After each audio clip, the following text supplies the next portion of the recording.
YouTube, welcome on back to Artichoke Dip. My name is Rob, solo tabletop gamer, and in this video we're going to get into different rule systems and mechanics.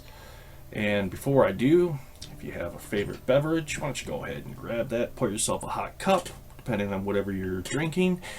And last but not least, if you liked the video, give me a thumbs up. Lets me know you liked the content, and I'll keep making more like it.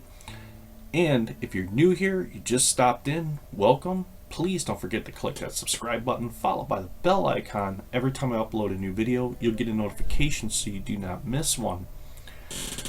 So I was presented with a unique question from a friend of mine.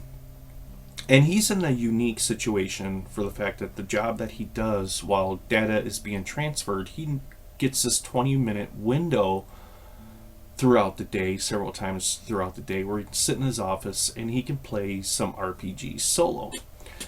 And he was explaining to me he has work RPGs and home RPGs and other RPGs he plays in groups, and then RPGs he has strictly solo.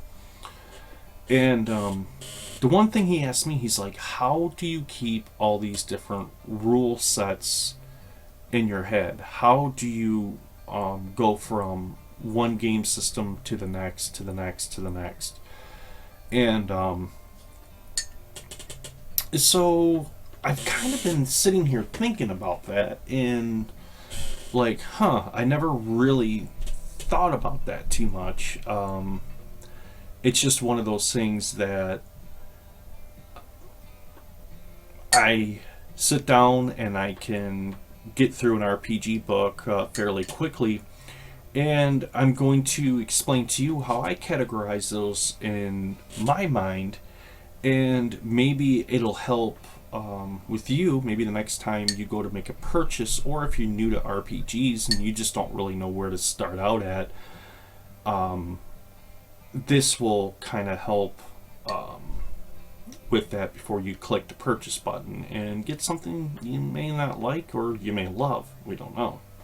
So let's jump right on into this video.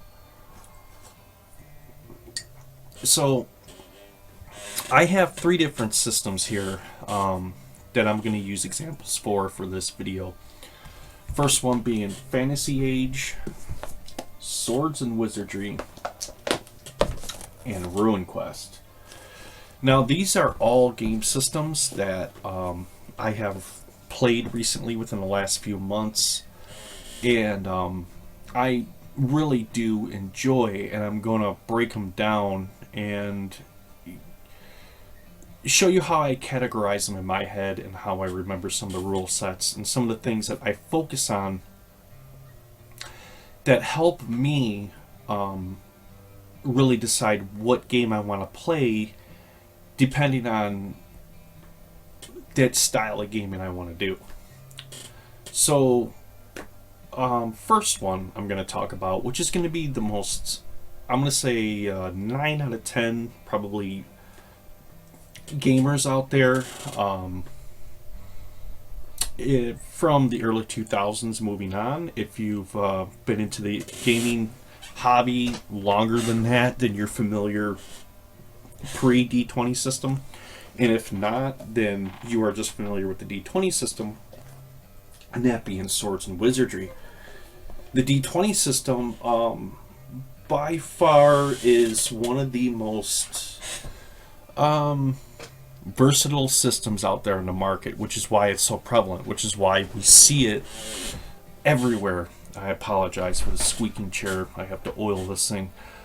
The Swords and Wizardry is a basic retro clone of basic D&D, but it's been updated into a D20 format. And D20 systems, when I break these down in my mind, how I look at a D20 system is this. Obviously, hence the name D20 system. The D20 is going to be the most prevalent die used in the system. Your other dice that will come up, which are going to be your 12-sider, your 8-sider, your 6-sider, and your 4-sider, are typically reserved for weapons, magic, spells, traps, so on and so forth, moving on from there. And then occasionally depending on how you play. If you're playing in a group, typically you're not going to grab your percentile dice a whole very often. Your DM is going to do that more often than you will. But if you're a solo enthusiast, you're going to implement the percentile dice a lot more often than somebody playing in a large group setting would. But with that being said, to focus on is the D20. And obviously, hence the name D20, which means you're working within a margin of 1 to 20 of success and failure. So you get a 1 in 20 chance. The thing about a D20 system is it's a templated system, or a cookie cutout system is the way I like to explain it. And what makes it so attractive for a lot of people out there is the fact that there is so much that's made for it, published, and put out there. When it comes to NPCs, if you want NPCs, you can buy a book that will give you all kinds of NPCs already pre-generated and used. You can be dropped into your game. If you're bored with the main core spells that you're currently using in the player's handbook, you can buy a supplement that'll give you a whole bunch of more spells that can be integrated into your game. And the list goes on from there, for the fact that it's a templated game. It is what it is. Your character starts out. This is your character. This is first level. These are the prime attributes that requires you to have this numerical value in order to play this character. Now, of course, with that being said, it depends on which edition D20 system you are playing, because it varies between 3rd edition, 3.5, 4th edition, and going into 5th editions. There has been subtle changes along the way, but for most part, it's been pretty consistent across all the editions. Now, a templated system is very simple. It's very simple for the soloist as well, for the fact that you can pick up a book that contains all your encounters. They're already pre-generated. You already have all of your stats, everything you need to know at your fingertips, and you can just add them to your game as you go along, or pre-generate them depending on how you play solo. If you set up your entire scenario beforehand and play through it, or if you're like me, I don't like to know what's going to happen. I rely heavily on my game emulator and my randomized tables, so every time I sit down to play, I don't know what's going to happen, and it unfolds as it does happen. And those are that's the way I really enjoy the game. I like the surprise element. But when it comes to a D20 system, when you look at a D20 system, depending on... Now, with that being said, D20 system, there is a plethora of genres of games that operate on the D20 system out there. Everything from your D&D moving forward to Call of Cthulhu, D20 Mecha, and just so many out there that can be utilized. There's subtle differences in between all of them, but at their very core, they all operate on the D20 system, for the fact that very templated, very simple, depending on the system you are using. Either it's going to weigh heavily towards utilizing feats.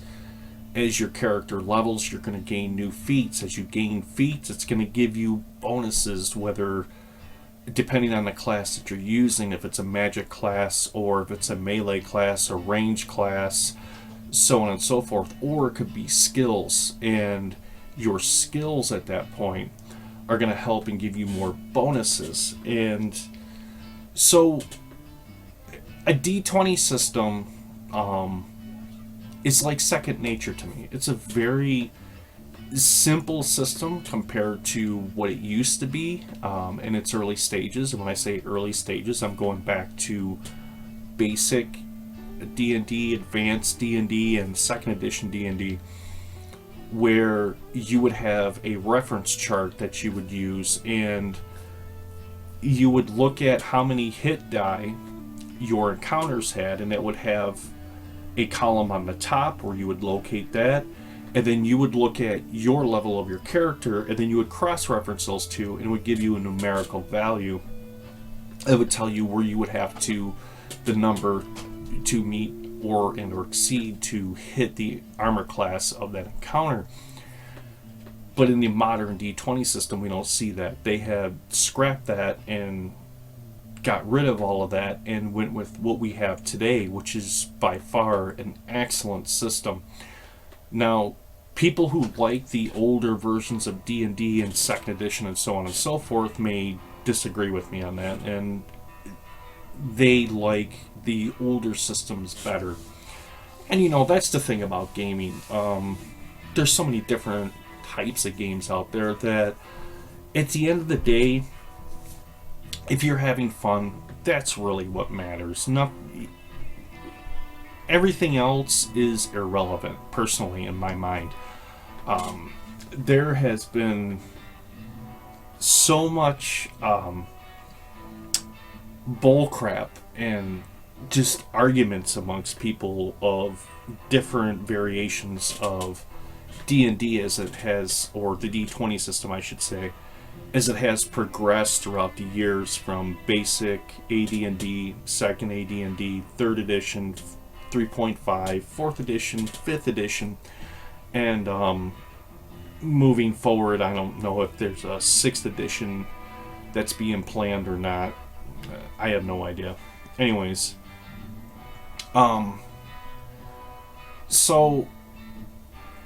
but it gets back to, I have found the majority of people that I've had conversations with about RPG systems, typically the first system a person learned is the one that's like feels home to them.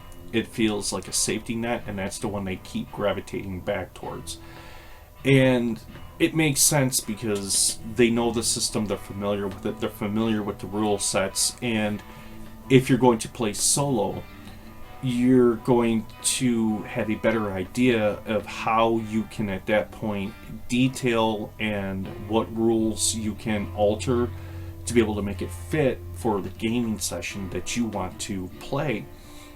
So there's a lot that makes sense to that, to why you will see older generation that favors the older D&D versus the younger generation that favors the newer stuff. And it's just because the newer generation has learned the newer stuff. That's what they're familiar with. That's what feels like home to them. And for the older generation. And then there's people like me who, I just enjoy gaming, so I kind of find it silly to have an argument about what system is better, using a cross-reference table or just looking at a fixed numerical value. But that's how I reference a D20 system into my head. Depending on what system it's using, and typically when you open it up and you look at the introduction, it's already going to give you a really good idea if it's feat heavy or if it's skill heavy, and it will help you make a better decision as to whether that game system is going to be right for you and how much time you're really going to have to put into it to learn the newer system. So that's the first example, the D20 system. Templated, cookie cutout system, very simple. Once you learn it, it can be used for a huge amount of genre of games out there, and is one of the most popular dice mechanic systems currently in publication as of right now. Now the next one I want to get into is a D66 system, and that's Fantasy Age. Fantasy Age is a cool system. I do like it.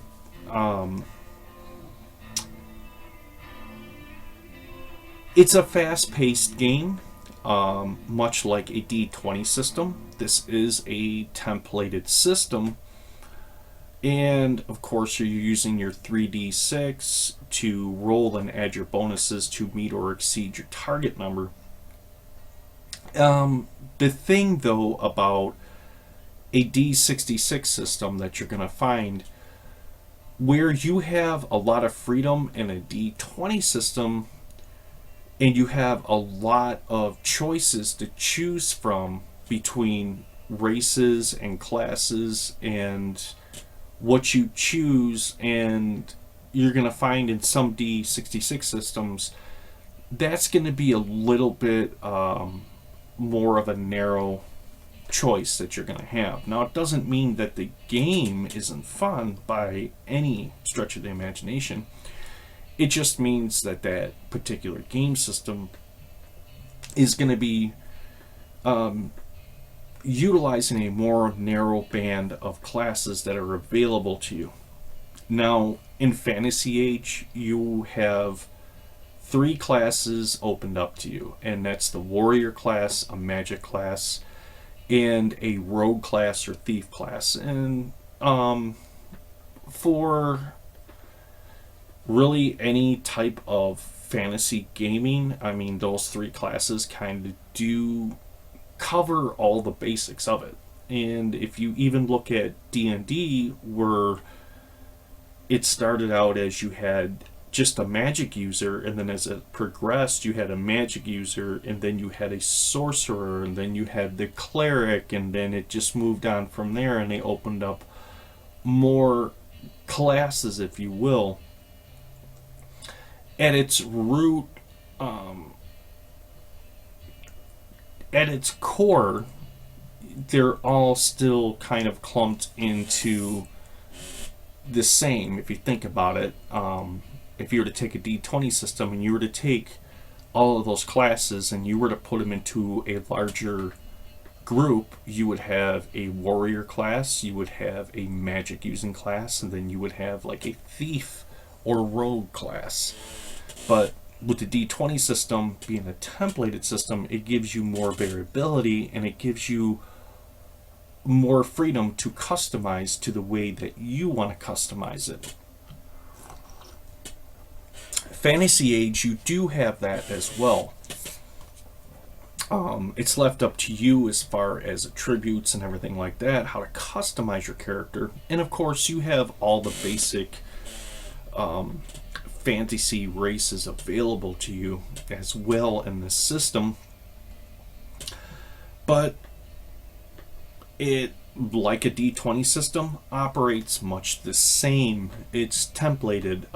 You're given so many spells per day. You're only able to access this spell at this particular level, and then as you advance in level, you open up and you're able to get more magic, if you will. I'm going to talk about magic here a little bit more later in the video about these different 3 systems and what I mean by that, and how I also categorize those in my head.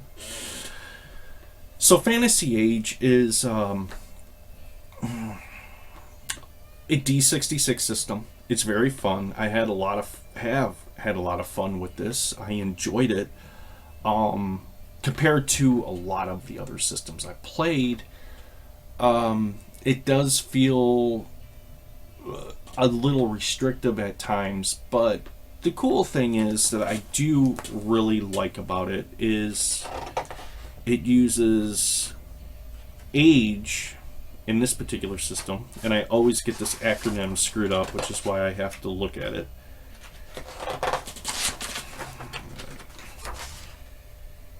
Adventure Game Engine. So that's what the age actually stands for, your Adventure Game Engine. And they have 2 different systems out. Fantasy Age, which is going to be just your basic fantasy type of game world. Then if you want to play, you can play Dragon Age, which same core rule set, except for now at that point you're going to be adventuring in the Fantasy Age but Dragon Age, sorry, world. And I kind of sat back and I thought about it, and I'm like, I thought about picking up that rule book, but given the fact that I would much prefer play Dragon Age on the PS3 and leave that RPG there on the PS3 rather than the tabletop RPG.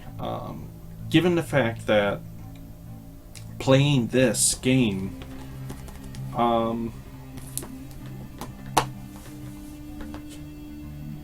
I think I much prefer the PS3 version much more. I'll just leave it at that. Anyways, so Fantasy Age, basic like a D20 system. The only other thing that you're going to be looking at is in a D20 system, you have a 1 in 20 chance of success and or failure.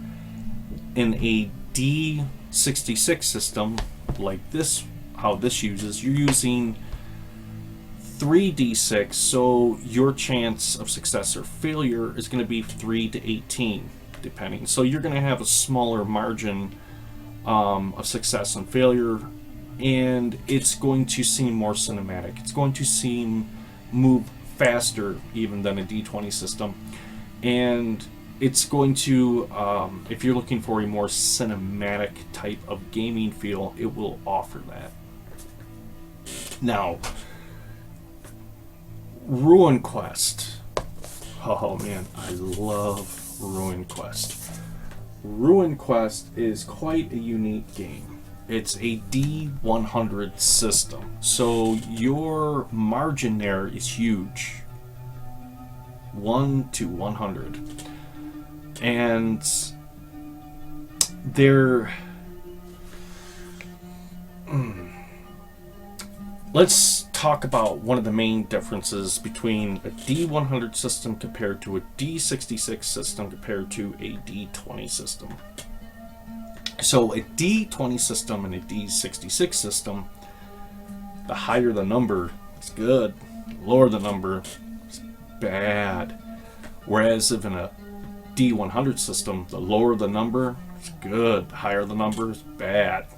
And it's just the way that the numerical system works. So if you had a 75 percentile chance of success in a particular skill or a combat skill, if you rolled a 85, let's say, but you only have a 10% bonus there of that allotted skill, you still missed it by 5% because you were over that. Right? Whereas if you rolled a 15% minus the 10% of that bonus is going to give you, it's going to give you a 5%, which is going to put you into, at that point, a critical hit, which is more monumental. It does not happen that often, and which is really rewarding about a D100 system compared to D20 and D6 systems. You don't get them critical hits as often, but when you do get them, it's very monumental compared to these other systems, to where you may get a critical hit once or upwards to 3 times per gaming session. So mechanically speaking, and mechanically we're talking about the dice, we're talking about rolling them dice, that mechanically speaking, those are the differences between your systems and how they operate. But what I focus on, and that's how I remember these systems in my head, right? The second thing that I do is, when you look at these different systems, D20 system is going to, depending, like I said, on the system, is going to focus either heavily on feats and or skills, just depending on the setting and the genre you're playing in. Fantasy Age, you do have skills. You deal with skills. It's a skill-driven game, but it's a tier game. So as you level up, you go into tiers, and you move up into tiers that reflect you. You get into Runequest. Runequest is a skill-heavy game. Runequest is all about skills. As a matter of fact, This game system offers you a character class. This game system offers you a character class.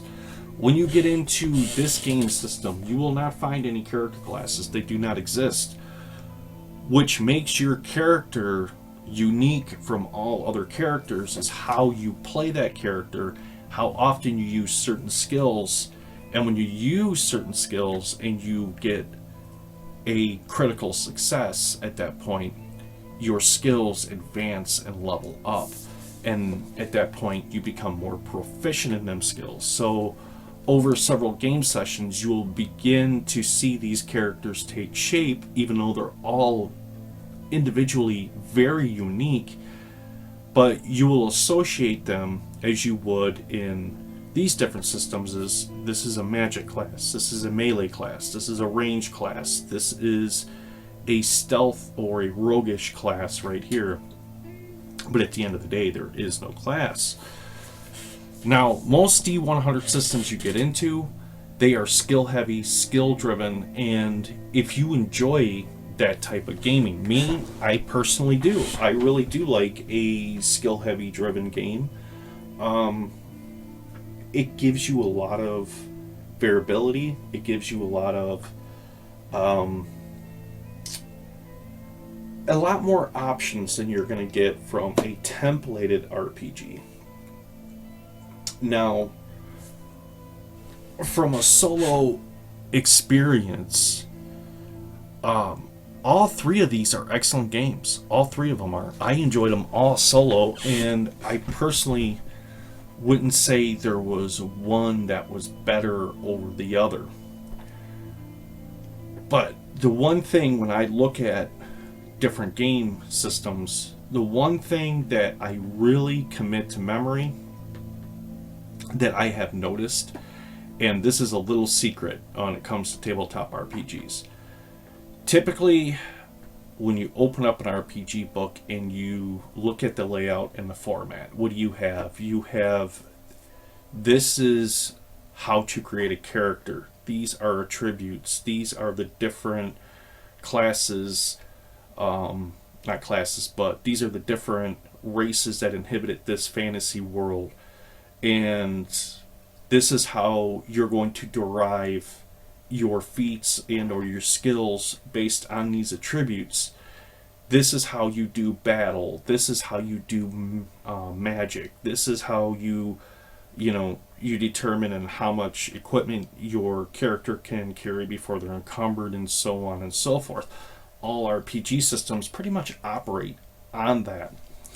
But the real huge difference amongst the systems is the magic. The magic systems and how they work is very unique. So, if we were to get into, for example, Swords and Wizardry or D&D, it doesn't matter. In a D20 system, you look at your character and it's going to say, okay, at first level, your character has access to spell blocks for this many spells at this level. And then, of course, if you have a certain attribute bonus at that point, you may get a bonus spell for that level if you have just an exceptional ability in it. And then as you go up into levels at that point, you begin to progress further up into the spell levels, reflecting, hey, your character has more experience, which means they have access to more powerful spells. That's the premise of how a D20 system and the magic system works. Whereas in the fantasy age, the thing that I really do find this cool, I really do like this. Fantasy age starts out with the premise of tiers. So there's 3 different tiers in the magic system which you can be chosen. So you start out as an apprentice. So I'm going to use an example. Let's say you had a fireball spell. An apprentice would start out and they could, boom, make a fireball spell. It may have a low amount of damage, but then as they gain experience and their characters come further up into the experience levels, at that point they can learn the next tier of that spell, and then they can become a journeyman, I believe they call it. Is it master, journeyman? There's 3 different tiers. I'm going to say journeyman for the sake of this video.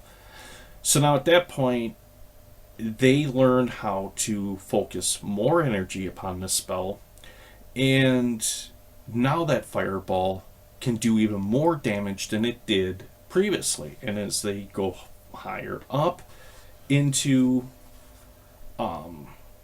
the ranks at that point, they can achieve even a higher tier, which means they can do maximum amount of damage with that spell.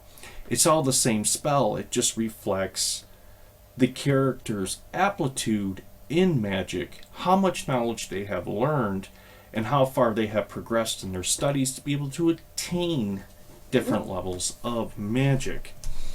And I really do enjoy that. That's a cool little how do you put this? It's a cool way of doing the magic system, and it's actually smart if you think about it. Whereas in the D20 system, we see you can buy spell book after spell book after spell book and have just an entire library of nothing but spells at your disposal that you can use or create your own.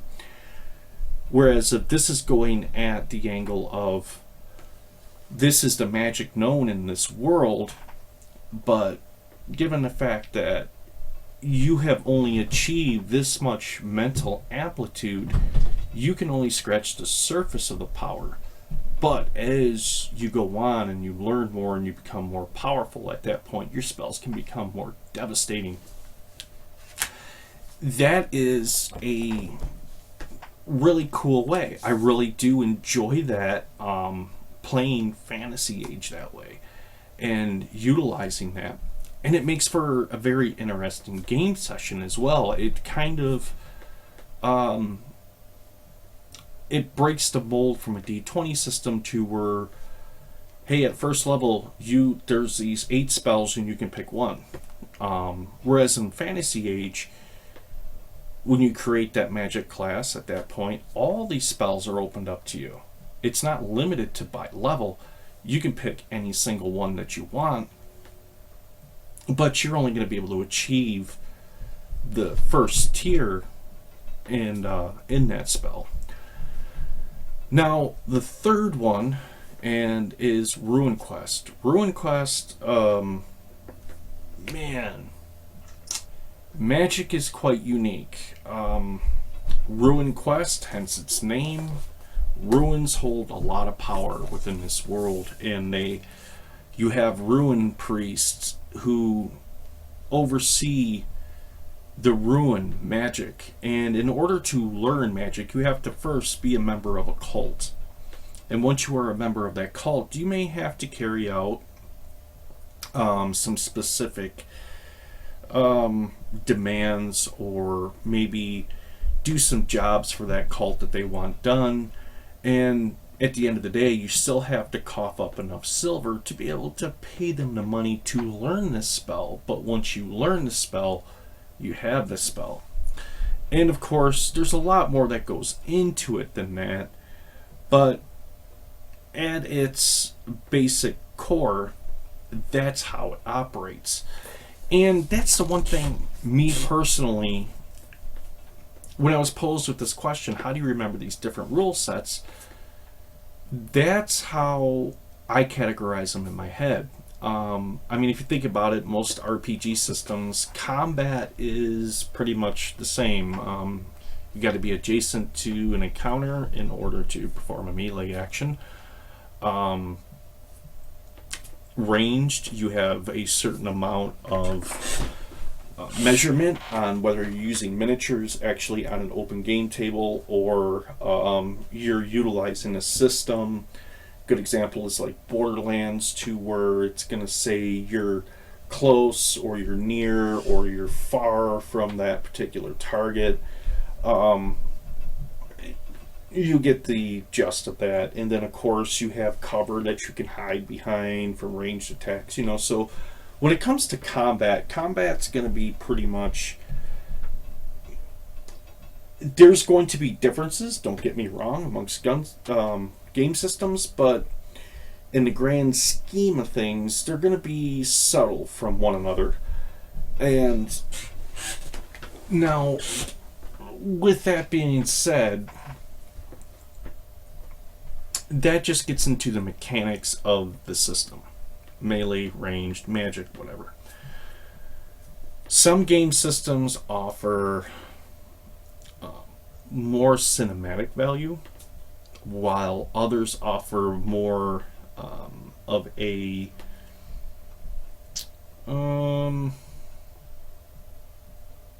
brutal type of battle system than others. And that's another thing to be considered. D100 system, I'm going to use Runequest as an example. Where this is so unique is it breaks up your encounters, and it breaks every section of the body into its own area that can be hit. So during combat, you would roll your percentage die against your combat skill. If you succeeded, you would roll a 20-sided die, and depending on the encounter, it's going to narrow down which area that was actually hit on that encounter, and then you would roll the damage. Now, this is where this game system can be much more lethal and brutal when it comes to combat, rather than this system. So in this system, you can roll your 20-sider and roll a 20. You got a critical hit. Great. Which means you're going to do max damage, or 2 times the damage that weapon normally does to your opponent, which could be potentially lethal and wipe them out right there. Or it's just going to take a huge chunk out of the HP and make the job easier moving forward. Whereas if in Runequest, where it's a little bit differently, you could roll against your combat skill, and you could be within a few points of narrowly missing the target on your skill. But then when you roll a location hit chart, you could hit the head, and the damage could exceed the hit point value of the head, which means that's a lethal shot. You have just taken that figure completely out of the game. Boom, done. And it's not a critical hit, it's just a hit. So that is unique as well. And so to put it in a nutshell, that's exactly how I categorize different games, how I remember the rule sets in my head when it comes to game systems. And if you play multiple different game systems, if you go between a D20 system to a D6 system to a percentile system, you notice these subtle changes. If you don't, and you play just a lot of D20 systems, you're not going to notice that really at all. Or if you just play a D6 system and you don't play D20 or a percentile system, you won't notice it as well. But put it in a nutshell, and to give you the best description that I possibly can give you based off of just the systems which you're going to find out there. D20 system is going to be mechanically heavy with dice rolling, utilizing skills and or feats. D6 systems is going to be mechanically heavy with dice rolling, and you are going to have skills, but it's going to tend to lean a little bit heavier towards them skills for the utilization of the game. D100 systems, you are going to have the mechanical end of rolling the dice, but it's going to be an extremely skills heavy game. Everything in the game is going to weigh heavily on the skills, and you're not going to see stuff like armor class value number. You're going to be dealing more with hit location values and success and or failure. There's going to be no the armor class is a 12, I rolled an 11, you know, you didn't hit him, but that sword came so close that he heard the wind go past his ear. None of that stuff. You either passed or you failed. I hope this helps. And I know it may have seemed like I've been rambling for a while, because in fact I have been rambling, but it's how I break up and the different systems, and I remember these systems. It's just some of the areas that how I put them in my memory banks, and when I go to play them, which areas I know I have to do a refresher course on and skim over that section of the book before I play to refresh my memory on it, and which areas I already know. And you're going to find that in a lot of RPG systems. Best way that I can sum it up is, when it comes to an RPG system, me personally, I have found you have to find, if you enjoy playing magic classes, find a magic class you really enjoy to play. When I want to play a wizard's class, I find Fantasy Age is great for that. It's awesome. I love the magic system in it. I love how it works. I love the fact that I am not restricted to this particular spell list for the level of my character, but all of these spells are opened up to me. It just reflects on the knowledge that my character has at that time, how powerful that spell will actually be. If I want to play a really good dungeon crawler, a light RPG system, to where I'm focusing more on world building, exploration, and stuff like that, Swords and Wizardry works very well for that. It's a very simple system. It's broken down very simple. You're dealing with 6 basic attributes, a 20 side. As a matter of fact, your saving throws are not that hard. You got one number for a saving throw, and that covers and blankets everything. Where as you get into traditional 3rd edition, you're going to have 3 different save values for 3rd edition, being reflex, will, and fortitude. Now, if I want to play a system where I really want a good combat system, I want a good cinematic type of RPG system where it's going to be an extremely brutal system, I want to go with Runequest. Runequest is where it's at. It's going to really, really deliver on that. And that's the reason why I like different type of RPG systems, and I do that because at times there's different game styles I like to play, and those systems really help bring that to the table. But if you're shopping for an RPG system, you're looking to get into an RPG system, like I said, to sum it up into a very simplistic category is to look at it this way. If you want a skills-heavy game and you enjoy skills, go with the D100 system. If you want a game to where you still have dice mechanics, but you still have to weigh heavily on a lot of skills and utilize skills, go with the D66 system.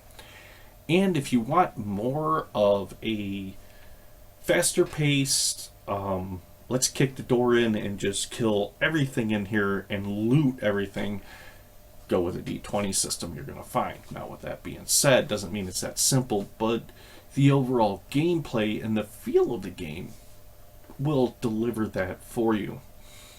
Now, with that being said, Mr. Boltiss, I hope this answers some of the questions. How do I go from one system to the next? How do I remember these rules? How do I remember all that? That's how I do that. And you'll find with a lot of RPG systems, if you do it this way,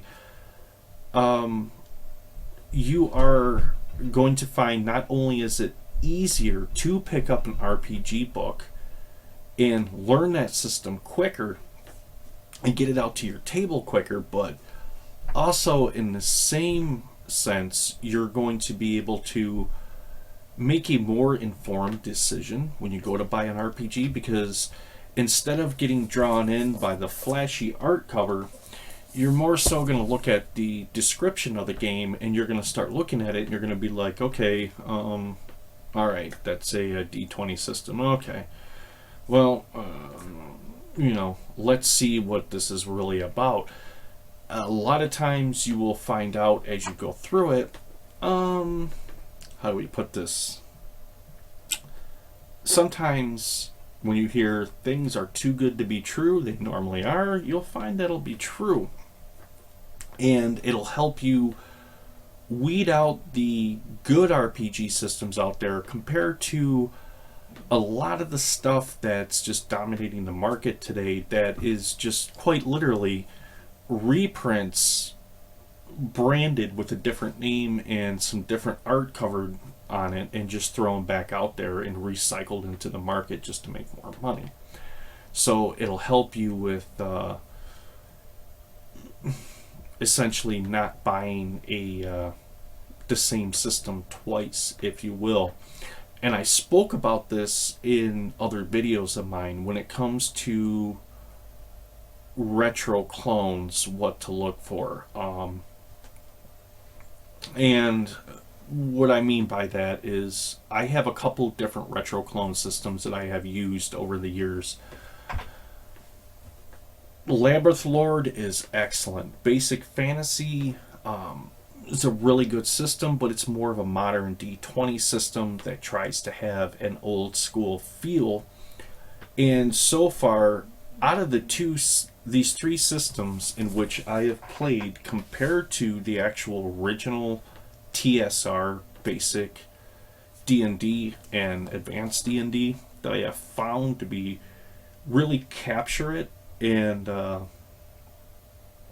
really have that old school feel, but be more mainstream and modern, is Swords and Wizardry. So, with that being said, my friends, I think, I've done quite a bit of rambling about how do I remember different rule sets, how do I get into different rule sets. Now, when it comes to board games that I play, board games are a little bit different. And those, there really is no, how do I put this? When it comes to different types of board games that have RPG elements in it, there really is no easy way. They are designed to be played with all the components on that board in order to keep the encounters balanced and fair and so on and so forth. So it's more of a rigid system. I wish there was an easy system to go by. When it comes to those type of games, you got strategy games, you have deck building, you have different aspects that go into board games. And for me, I own a lot of dungeon crawler type of board games, but I'm not really a huge board gaming buff. I just like the board games that mimic RPG systems.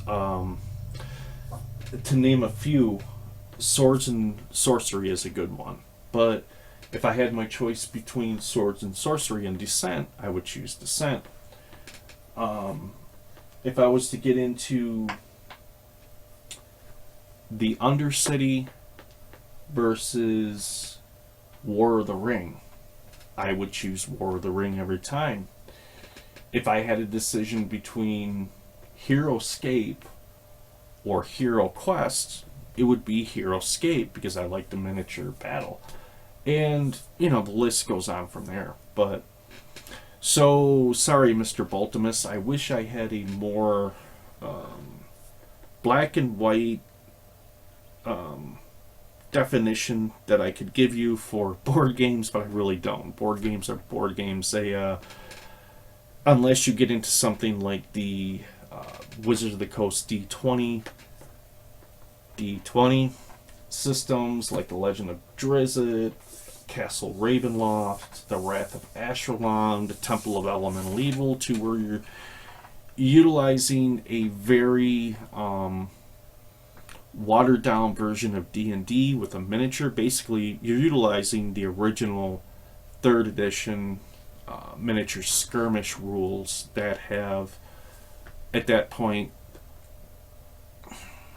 changed as we went along, and you see elements of 4th edition put into those, which is actually makes an excellent system. But now I am really rambling and going off into the deep end. Alright, my friends, I think that covers it. That's how I memorize rule sets, how I remember different rule systems of different RPGs, and how I categorize them, remember them, and sit down and make a decision as to what do I want to play based on really what kind of setting I want to use. That's heavy magic, lots of combat, stealth, skullduggery, and that's how I make my decision based on there. So, my friends, hope you liked the video. If you did, please, give me a thumbs up, let me know, and if you're new here, feel free to subscribe, and don't forget to click the subscribe button, and we will see you next time. This is Artichoke Dip, signing off.